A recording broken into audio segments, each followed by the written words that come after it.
And then I'm just going to get us live here on Instagram and we should be good to go. This just takes a couple seconds.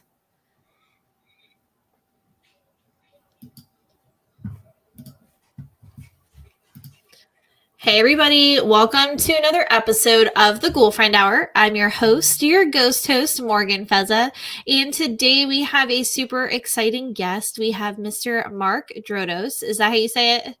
Yay. Yes. I'm doing good with last names so far, so I'm very excited about that. But yeah, so Mark, thanks for being here with us today. I'm going to kind of pass the torch to you and let you introduce yourself. Well, thank you. It's great to be here. It was a pleasure meeting you up at the Gettysburg Bash. Yes. I am relatively a new author. My book came out in 2022, and it was a just something that I desired to do after several years, and I got motivated and disciplined enough to write it and finish it, and that's now has become a semi full-time hobby of writing and continuing the story of the characters. Awesome. So tell us, how did you get into writing? Like what brought you to this genre specifically? Because as a writer, you could go any which way really. So I always love to hear the backstory to why you chose kind of spooky horror. Well, I always had an interest, and I'm a little older than you. Way back when in the 70s with the In Search Of with Leonard Nimoy, I liked all the strange and unusual.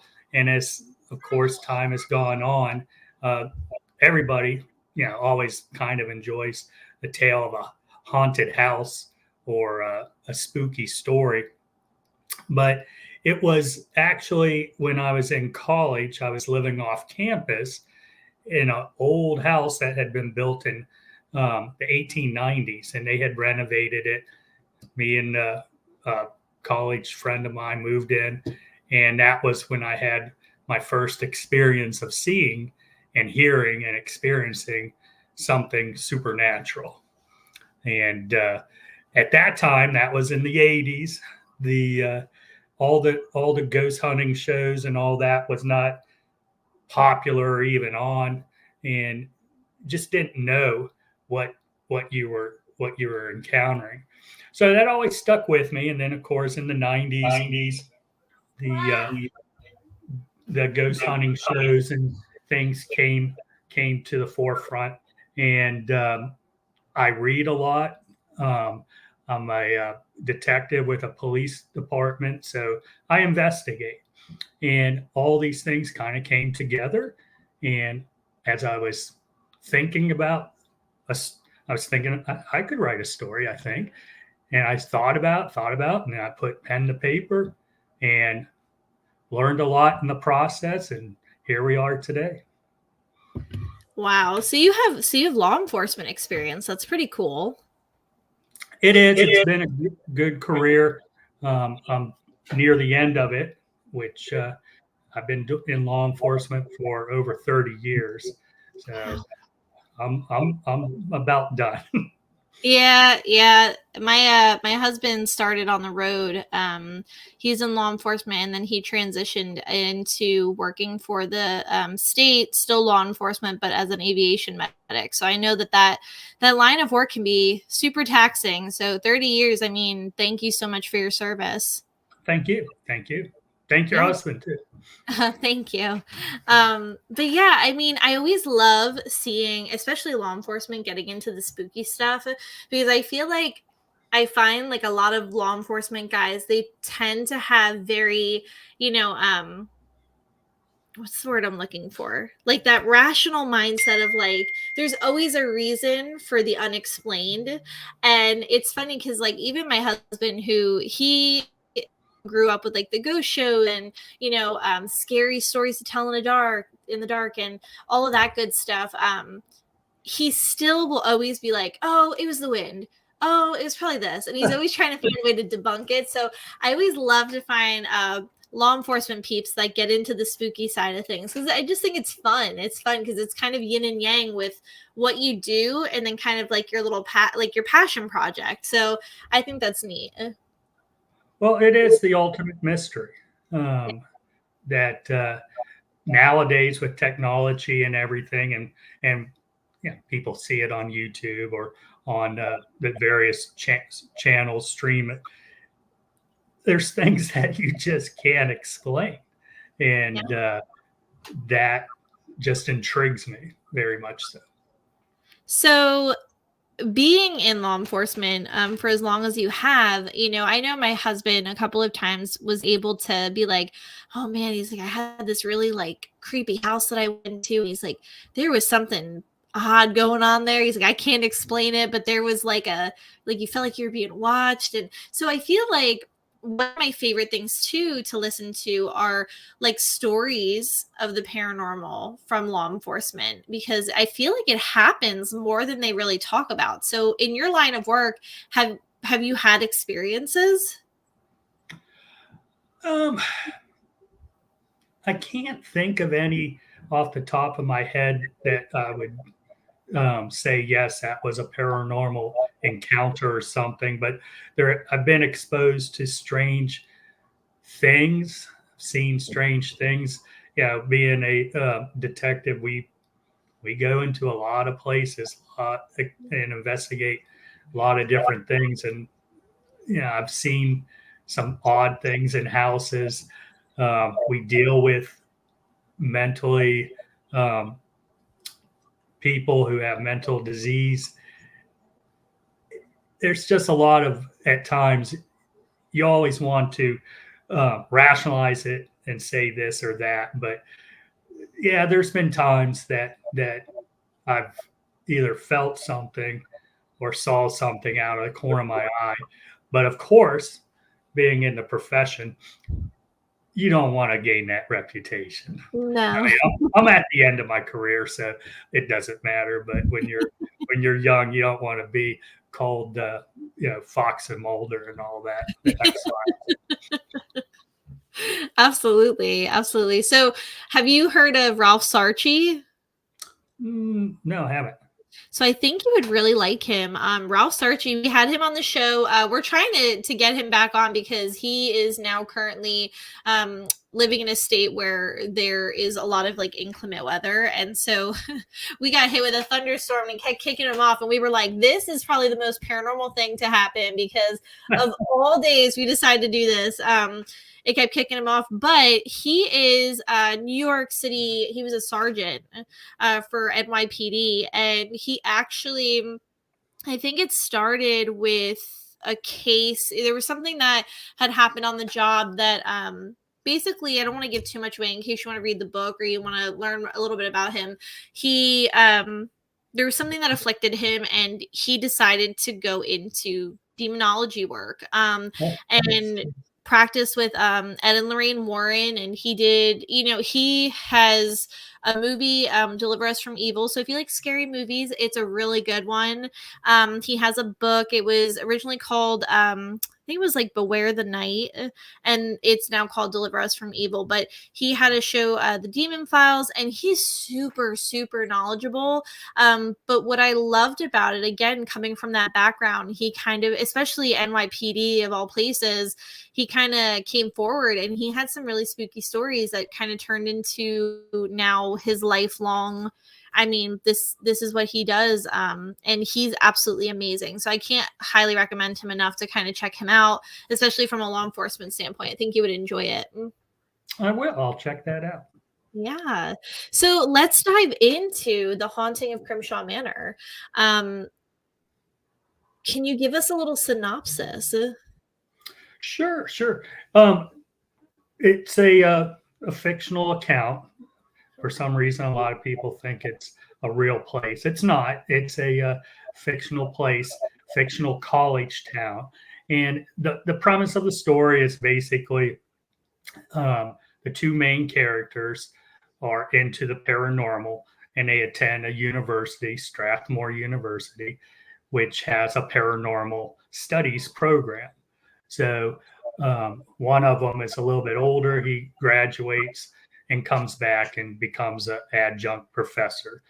And part of his duties is to be the advisor to the paranormal club. So that's the premise that runs throughout all my stories is around these characters and the club investigating haunted locations.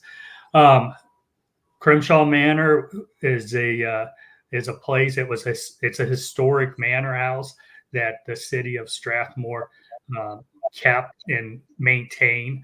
But there's always been strange stories, and it goes back to the late 1800s when there was a blizzard.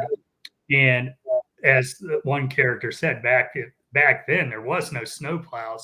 You were trapped, and you were either prepared or not.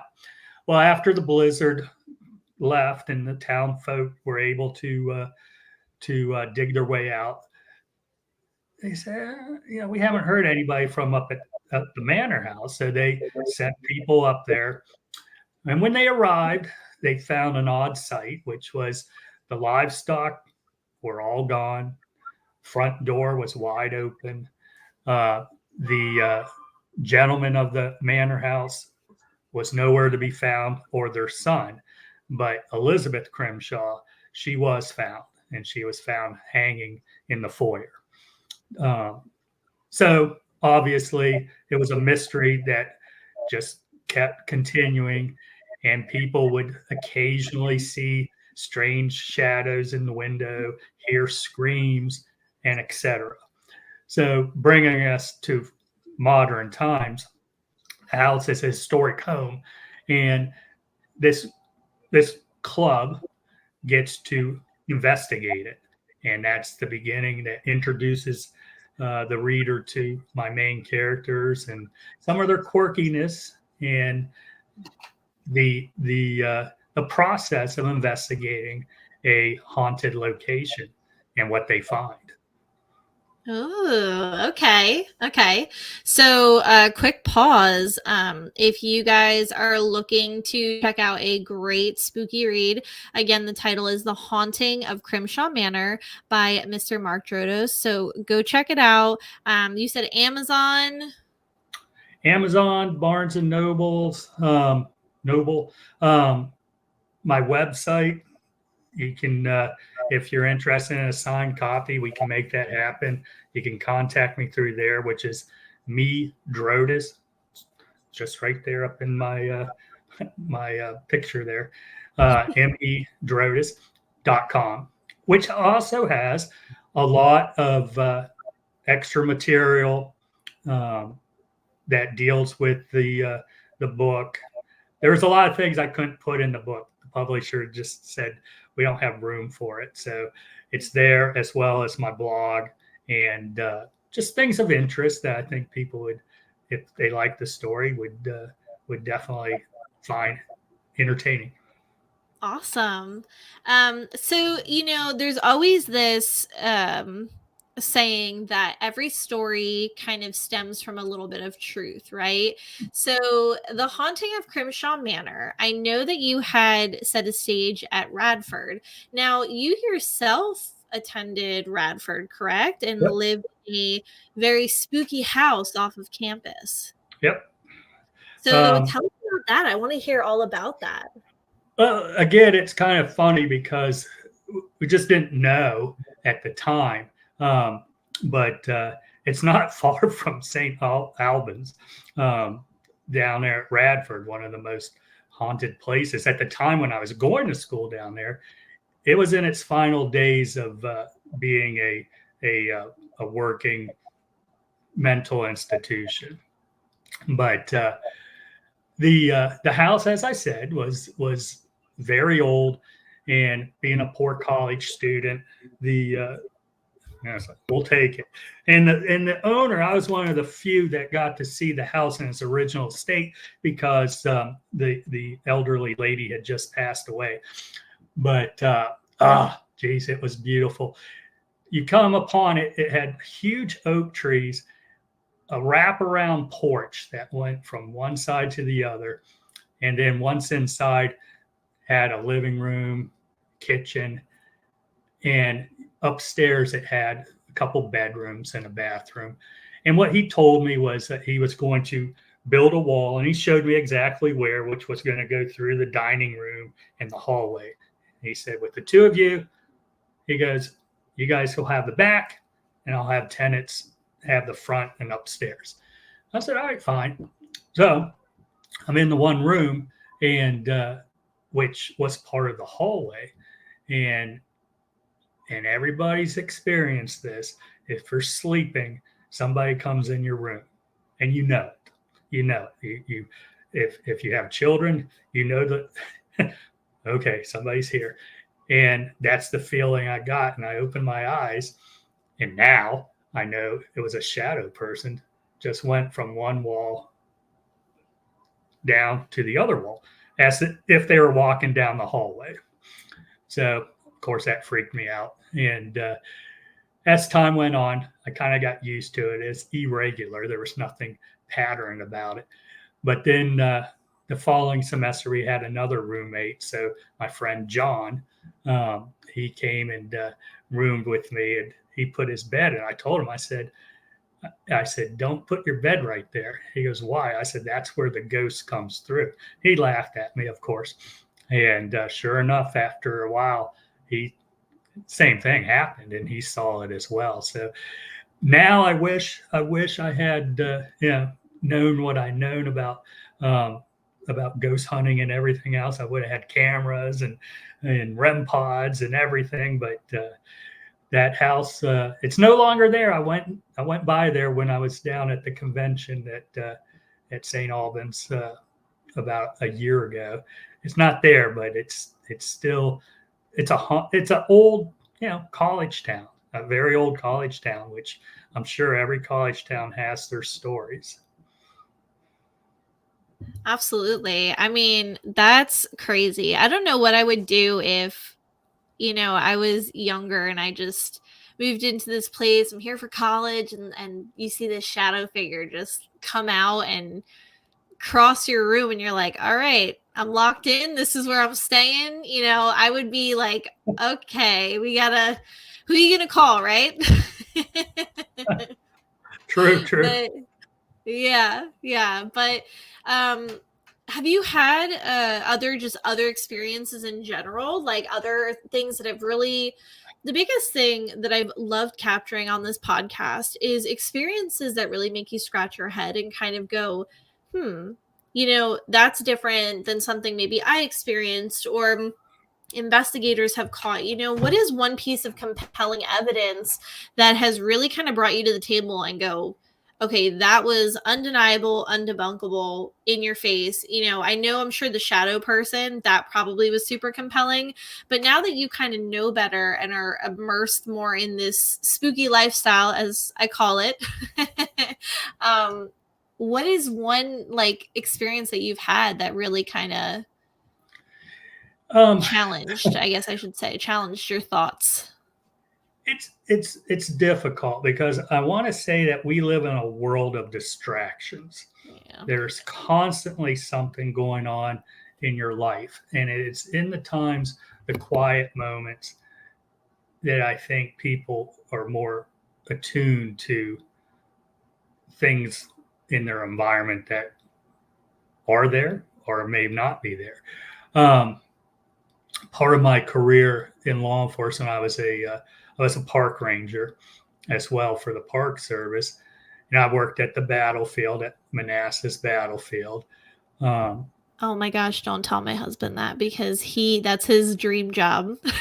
It was a good job, but while working there, and like any battlefield, you hear the stories, and I'm patrolling late at night, and you do just get that feel, or you see something, and it might be just a moment,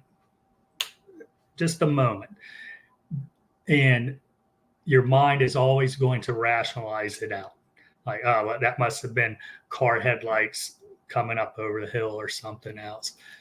But as I've gotten older, I've come to realize that you there are things, and that you just have to, I guess, listen and be open to it.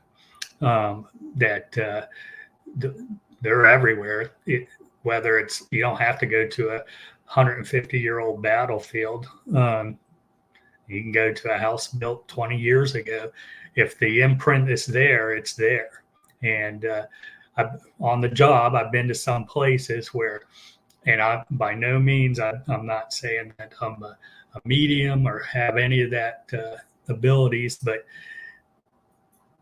you're just like, something's here, something's here. And it's just a feeling. That's all I can say. As far as what I've seen, some bad times after college, I was in a bad place.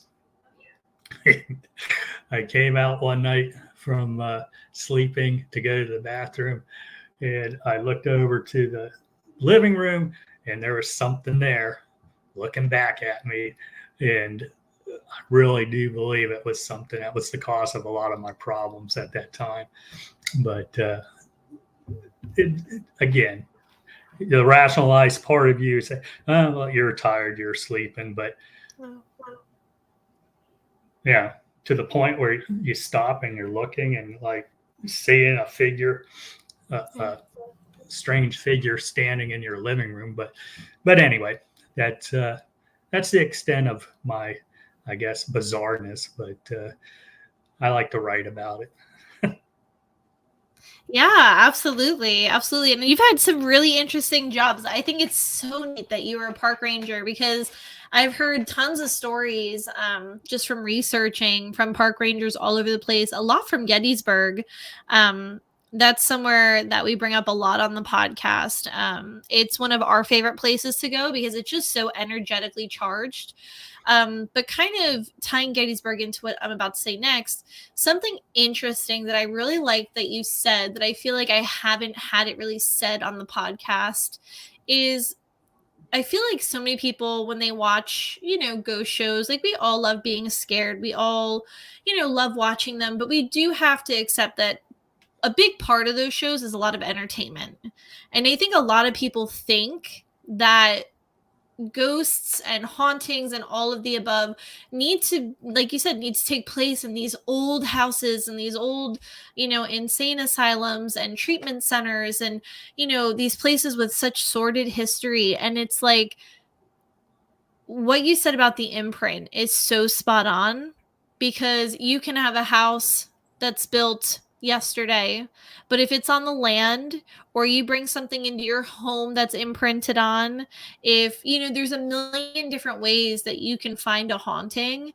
And I feel like nobody has really touched upon that. And it is obviously, we're going to see a lot of hauntings in a place with a lot of history or sadness, or things tend to leave, it's an easier imprint to leave when you have those things happen, I guess I should say, and it leaves a deeper wound. But not a lot of people understand the fact that, like, it doesn't take much for a haunting to occur. So, well, I mean, through the various research that I've done, and because it's a hobby, it's an interest, and everything else, you're talking about energy, and I think obviously the more powerful that energy is, emotional energy, it's got to leave residue somewhere, and to what extent. And as people who do this type of thing know, there's residual hauntings, there's intelligent hauntings. Likewise, I'm a very, my faith is important to me, and there's concepts that I believe in, but you don't. Yeah, a battlefield is an obvious place. People dying there, wasn't their time to die. They're dying horrifically, but in a place that I just do not like to go to is elderly homes, or old folk homes. And it's sad, and it's just, I'm very uncomfortable at those places. But houses, this house that I'm living in now, my wife grew up in, so their family's been connected to this house for since the 60s, so 50 years, 50 plus years. I got to think that there's there's energy left behind by the people who've been here for so long. Yeah. And when we're and we say at times, when something falls or we hear the floor creaking, and we say, well, that's grandma, but we joke about it, but yeah, I believe it, and I think a lot of people do, and it's the energy that's left behind, and whether it's good energy, bad energy, it's different, just like people are different. Yeah, absolutely. Absolutely. Um, so are you working on some more writing? I am. I'm always doing so, and the when, of course, my job gets in the way, but the the second book is at the publisher now, and that is The Spirits of Domains, which is, Ooh. as you read the first book, you'll know what Domains is. It's an old funeral home that the main character ends up living in as after it's been converted to a nightclub Oh, wow. in downtown Strathmore, and there's a lot of history. Again, the story for that is the history behind that, and what is Haunting Domains funeral home / nightclub now. But there's a roundabout way. Book 3, I'm writing now. I'm almost done with that. And book 4, which was going to be book 2, when I wrote during COVID, was so big that the publisher said it's too big, and I have to really rework it to cut stuff out and rework it. But as it stands now, for my plan is this year, the next book should be out within a couple months. Next year, book 3, and then the following year, book 4. Wow. So we're gonna have lots of reading to eat up, which I'm excited about. Are your books gonna be available on like Kindle? Oh yeah, the current book, The Haunting of Crimshaw Manor, is an ebook format, as well as there's an Audible version of it. If you go to Amazon, you'll see all the formats. Very happy with the Audible version. I was rather surprised because I had no input into it, but the narration, I was like, wow, this guy did a really good job. So I know some people like to have the ebook version of it, and that is available as well. I love hardcover books. My problem is storage. So I recently, my cousin made me adapt to the Kindle. I love it, but at the same time I still I It like when makes my book gets sense. old and crinkled and It makes sense, but there's something about holding a book, and yeah. I'm a big fan of J.R.R. Tolkien, and I went back to reading the Lord of the Rings, and It's good series. I bought the version that's yeah this big, it's all the books Yeah. in one, and it's just like I feel inspired reading and holding this big book that, but it doesn't make good for carrying around, of course. Yeah, no, your doctor's gonna be like, all right, so what brought you in today? I'm having some back problems, I was reading Lord of the Rings. I was carrying this thing around with me for a couple miles. But yeah, I do love having like one thing about hardcover books that I love and just having a physical book in your hand is I love to get all of mine autographed. So I don't know. I think there's something special about, when somebody pours their heart and soul into a book, they write it, they take the time to go through that such a strenuous process because I've heard from other authors that we've had on here that it is a process and there's a lot of Oh, kickback yes. and back and forth. And so it's like when you finally have I'm not an author, but I can only imagine like getting that final copy in your hands and being like, I made this. And like, so I think there's something special about holding that physical book that, from somebody that poured their heart and soul out, and then having them get to sign it. Like, I just think that's such a neat, it's magic. So, you know. You said exactly what I was going to say. It is magic to take letters, form words, sentences, paragraphs to make an entertaining story. Yeah. And when I go back and I read my book or I look at it or I listen to it, I'm like, man, I wrote that. Which at times surprises you because I don't know about a lot of authors, but I still write. I write because I can't type. I need the connection to the paper, to the ink on the paper. And then, as you said, the process, then I'll type it. That's the first draft. Then there's the second draft, third, fourth, etc. But you, as the writer, you've been over this story so many times that it's second nature. And it, when it's done, and you're like, okay, it's been out or it's in the publisher's hands, and you haven't had that working with it for 6 months to a year, and then you read it or you hear it and you go, wow, that's that's pretty cool. Yeah, I thought of that. So it is rewarding. It's a hard work, but it's I enjoy it. And that's like everything. You should enjoy what you do. Absolutely. I think that's wonderful advice. So, kind of hinging off advice, what is some great wisdom that you can pass along to maybe some people that are contemplating writing, but maybe don't have the guts to step forward quite yet, or maybe are second guessing themselves with whether it's imposter syndrome or whatever it is that they're going through that's just kind of stopping them from just going and doing the dang thing? I mean, what advice would you give them? Right. Just right. Um, I know that in the last 20 years, journaling is a big thing that people do. Um, but just write.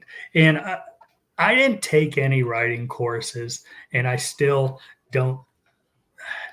Like friends and neighbors will say, "Well, you're the big author." I'm like, "No, I have a story, and I can put the story together logically so it makes sense and holds somebody's attention." Editors make the book more cohesive, of course, but just write. And it's the flow of ideas. If there's anything I've thought of, is I think that people will sit down and it's like, okay, I'm going to start writing about this. And I have a friend of mine who's, we actually both got published by the same company, which was strange. But his process is to really outline, um, yeah, chapter one, blah, blah, blah, blah, blah, blah. I don't. I basically have a loose format of things that must happen for the mystery, and the goals of the characters. And then, which this is the enjoyable part, the characters actually take me where they want to go. And a lot of times I'm like, wasn't even thinking about that. Not at all. But that's what, as one of the characters you'll read about, Rob, that's what Rob would do. That's what he would do if faced with being locked in the basement or something. So it's you don't know, but I think there's a little bit between of letting loose control and just let your pen, your imagination, don't worry about spelling. I'm a terrible speller. Don't worry about grammar. Get the story out. Get the story out on the paper. And then from there, it's the bones of the story. And then you flesh it out. And then, like I said, an editor will go through and say, oh, do this. You got to change this around. But it's getting the story. I'm a storyteller. That's what I like to think. Awesome. Again, such great advice. And I think that everything you said is really important, especially for some of our younger listeners to hear. Because I do think that there is so much imposter syndrome. There's so much stuff where people are like, well, I can't do that. And it's like, well, why can't you? Like, well, I'm not good enough to do that. Or I don't know how to write well enough. Or I don't, and I think it's good to just say, keep it simple. Just do it.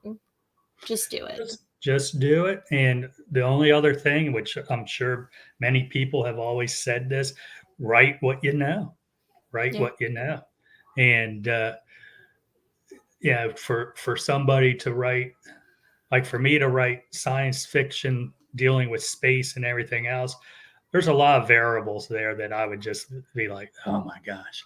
My biggest problem that when I'm writing is I'm like, man, if this happened to me, I wouldn't go back. It'd be the end of the investigation or something like that. But you have to also figure, okay, well, people are reading to be entertained. So the normal reaction is not always the true reaction. Absolutely. Absolutely. Well, I guess a couple of fun, like little icebreakers to kind of end our episode here is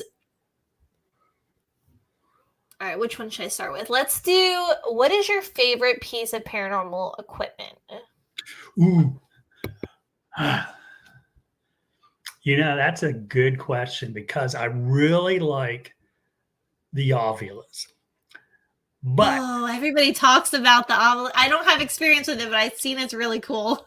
but I'm starting to wonder about it, and it's funny because like my current book that I'm writing, my characters are talking about, and one of the characters say, "Don't say things that is going to come out of the ovulus," and they're like, "What are you talking about?" He believes that everything's being recorded and then just kicks back out. So I was like, okay, I like the ovilus, but trying to explain it, I'm like, no, I still like it, but it's a little hard. I'm liking more the spirit box. Um, Okay. and when you're sitting there and the radio frequencies are going back, not forward, they're going backwards quickly, and you're hearing, my name's Bob. That's a lot of it just can't happen. It can't happen. It's going over. That whole sentence probably is probably about 15 stations, frequencies that it's gone over. So that really intrigues me. The REM pods, the K2 meters. Again, I like the scientificness, is that a word, of those because okay, again, we're talking about energy. And if there's suddenly a reading, where's that energy coming from? And I mean, many of places, there's no electricity, there's no nothing. And, and all of a sudden you get a spike up. So those type of things really intrigue me. Cameras, everybody wants that great shot of shadow figures, but I just don't. It's rare. I think it's very rare, and uh, I haven't had the experience of having that captured on film. But the other things, yeah, those things do intrigue me because there's science and it's unexplainable. Like, Yeah. okay, you explain it then, Yeah. skeptic. Yeah.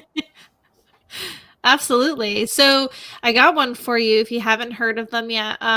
So Ron and Lourdes Gonzalez, as well as the Rathmans, they have something called the Staticom Project. So if you're interested in the very scientific nature of things like that, like the spirit box. And I will say the tool that they have designed and are using is pure white noise. Mhm. It literally, I want you to look them up and watch their video, because they do a really great job of kind of explaining it. But from what I gathered, it's literally pure white noise, and there's no reason for the voices that come over the Staticom to be there. And it is probably the clearest, most undebunkable form of spirit communication that I've ever witnessed. I have had the pleasure of having them on the podcast. I've had the pleasure of seeing them at the Battlefield Bash, and as well as seeing them at my Haunted Manor. And I was really excited for them to go to my Haunted Manor, because they did some work in the basement there. And if you haven't been there either, it's in Columbia, PA. Huh. Fabulous place. The activity is off the charts. But they went down in the basement, and we were all down there, and the stuff that comes over this type of like spirit box that they use, it's like full sentences and sometimes talking over each other. And it is the craziest thing, because it literally is, it's just white noise. There's no gimmicks, there's no preloaded.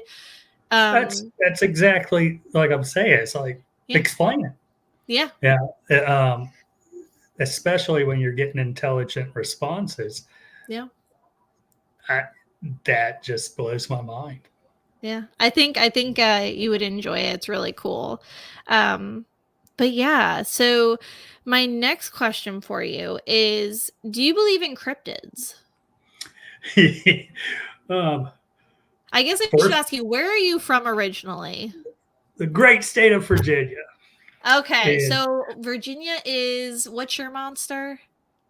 Oh, man, I just saw a whole list. Is it the Snally? No, it's not the Snallygaster, is it? No, that's Maryland, I believe. Yes. Okay. Got it. I wasn't prepared. I can't remember, but being in the Park Service, and I grew up, my dad was a park ranger. We were always in the woods and somewhere in the woods. And now the thought of that just freaks me out. And we have kinfolk way down Southwest Virginia, and we go out there and visit. And when the sun goes down, whew, I'm like, it's scary out here. Of course, they think it's scary here. I live up near outside of DC, but I do believe, yes, there are creatures not known. And of course, the big one is always going to be Bigfoot, which yeah, I've seen, like everybody, we've seen evidence and this and that. It just still, I just don't know how that can be in the United States still. But I like to believe there's mysteries that people just don't know. The Haunting of Crimshaw Manor may or may not have a cryptid involved.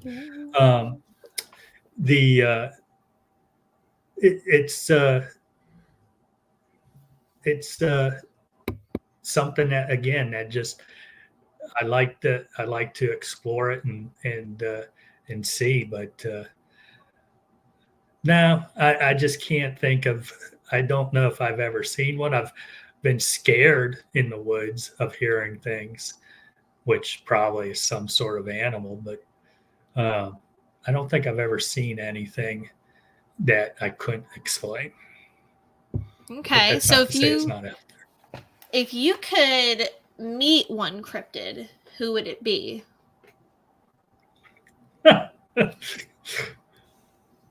So you got Mothman, Bigfoot, the Snallygaster. There's so many weird ones, and they're not good either to encounter. I would have to say I would have to just go with the Bigfoot, and just from the history and everything, I don't think an encounter with a Bigfoot would necessarily end in me dying. like the Goat Man or the uh, the New Jersey Devil or whatever it's called. Um, It would just so be like the what are those the beef jerky commercials with is it Jim? Yeah. maybe That's how I like to imagine Bigfoot is. He's just some big burly guy that just hangs out by he's Harry and the secluded. Henderson. Yes. My favorite children's movie. But yeah, that's a good pick. Um but yeah, so I know we're going on what 45 minutes here, so we'll probably try and wrap this up. So I want to tell everybody, just one last time where they can get your book, your name, website, and then we will also post all of Mark's links as well in our YouTube and on our Instagram and Facebook, so that you guys can check it out there as well. But go ahead, Mark. You let them know where they can reach you, where they can get your stuff, and then yeah. Obviously, the most popular, easy is Amazon. Um, that's the easiest place. You can type my name in or the Haunting of Crimshaw Manor. It will pull it up. And that has all the formats. Barnes and Noble, I know they sell it as well on their site.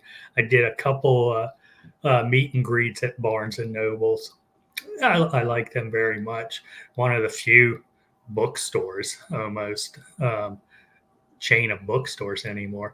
But the other place is, of course, my web page, which is me Drotos, all one word, .com.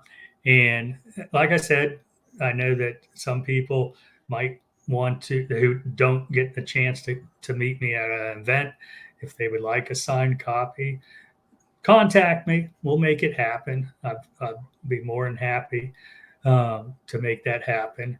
But there's a lot of material on that website, including maps of Crimshaw Manor. That I'm a very visual person, so I like to make maps and so I know what I'm talking. Where somebody goes out, takes a right, they're not running into a wall. But and there's, again, as I said, there's a lot of bonus material that just it's fun for me. It's fun. I'm working on right now the the college undergrad program of paranormal studies for a fictional university, what classes people take. So it's just stuff that entertained. That's what I want to say. Awesome. That's And so you brought up events. I figured we could add that in there as well. Do you have any events coming up that people can catch you at? for this year. I think I'm done Okay. with with uh, with going to the different events. I'm planning next year, and of course, when I go to these events, I meet people. I met you, and I get told different things. I go, "Oh, okay, I'll try that." So Okay. next year, and again, unfortunately, I have a full-time job, which makes it very hard. But I try to go to an event roughly once a quarter, Okay. and on my website, I'll post it early. But I think White Hill Mansion up in New Jersey, I'll probably go back there. I was going to go to Pennhurst um, this year, but something came up. I'm going to try and go there. I'm going to go back to the Battlefield Bash, and there's one more. Hanover Tavern, I think, has an event in the early part of 2025, which is outside of Richmond. So I might go to that. And yeah, I like meeting people and talking to them, obviously. And it's always fun. Absolutely. And we can't thank you enough for coming on. Definitely would love to have you back on. When your future books come out, we can get Yeah. you on for those books and bring, because we have a ton of readers and we're in the process of trying to figure out how to restart. We had tried doing a book club, but it was just wrong timing. But we're trying to start up a book club for our podcast listeners. And so that's why we love having authors on here, because we have a ton of to read spooky books, whether it's spirits and ghosts or it's horror slashers, that kind of stuff. We are going to need some great authors to kind of do, whether it's a virtual meet and greet or in-person meet and greet, things like that. We'd love to have you back on to chat and to also be a part of that as well. Absolutely. That sounds fun. And on my website, I do have book club questions. Oh, okay. So you came prepared. You came prepared, Mark. Well, it's kind of funny because I was like, any author would love to talk the nitty gritty of their book. Yeah.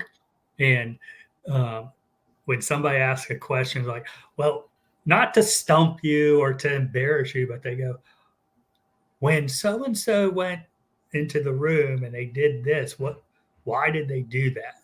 And I mean, you put thought into what you're writing, hopefully, and sometimes that just doesn't come out to the reader as you're reading it. But as well as there's things in the book one that have a purpose in book three.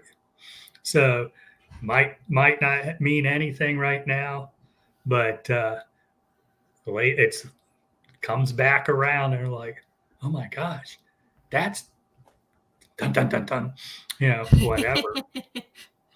But no, that's perfect. That's perfect, and it'll be perfect for when we hopefully get things up and running. So I'm excited, especially because you have other ones in the works, and so we'll have tons and tons to read. So that'll be really fun. But yeah, again, I can't thank you enough for joining me tonight and chatting with us about everything. Really, we covered a lot, not just the Haunting of Crimshaw Manor, but just you have such an interesting background and everything you've brought to the table as an author. So we look forward to having you on again and chatting. Fantastic. Thank you very much. Yes, have a good night. You too. Bye-bye.